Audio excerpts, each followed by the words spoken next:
The Garden Report is brought to you by FanDuel, the exclusive wagering partner of the CLNS Media Network. And we have Sherrod Blakely live in Milwaukee tonight. Sherrod, tell us, what the hell happened from Tuesday to Thursday?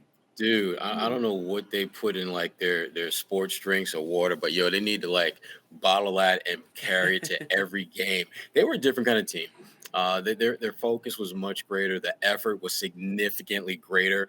They did not look like those soft, flimsy-ass cupcakes that we saw in D.C. that got that ass whipped by a bad Wizards team that didn't have Bradley Beal or Kyle Kuzma. Mm-hmm. I'm still a little salty about that. Yeah. Still a little salty. Same. I'm focusing on the present. I'm going to focus on the moment, and the moment is this game against Milwaukee where, again, they played an exceptionally just one of their better games this season. And you can't ignore the fact that Milwaukee was coming off a back-to-back. You can't ignore that. But just like I wasn't about making those excuses when the Celtics had their little traffic jam, which I guess that meant they had to give everyone an easy pass in D.C. to get to the lane.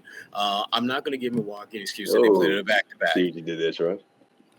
Bottom line is you're paid to play, and Milwaukee. Sure. Milwaukee's a better team than we saw tonight, obviously. And if these two meet in the playoffs in the conference finals, it's going to be a bloodbath. It'll be a better game. But on this particular night, the Celtics I thought played about as well as I've seen them play in a long time. And Milwaukee, conversely, I thought this was one of, if not their worst game of the season. And when those two worlds collide, this is what you get. You get a 41-point ass whipping. Yeah. So true. Yeah, Sherrod, you bring up a good point because let's be honest, if the Celtics, if they win in Washington and then do this win would feel 10 times more dominant, right? You would be sending a clear-cut message. I mean, the Celtics still sent the message, especially with the way they defended Giannis. I think that's the part that we have to. I mean, that's one of the biggest takeaways, right? One of many.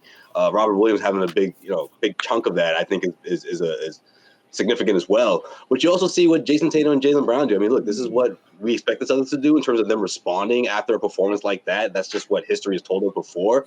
But to do it on the national stage against the Milwaukee Bucks, I mean, because they wanted this win too. Right? I mean, the Celtics clearly wanted it more because you can see by the way they were, their approach and their effort, like Sherrod mentioned, but also you see their execution on offense. I mean, just really like thin margin of error, that thin margin of error. I mean, the Celtics just made it look easy tonight, man. Like 6-7 straight possessions, just executing and then pushing the Bucks to do things that they didn't really have to, right? All of a sudden, the Bucks are rushing into their offense in that first half. They can never get a grip on the game. And then the second half was more of the same. I mean, yeah, Tatum and Brown, incredible, 70 points.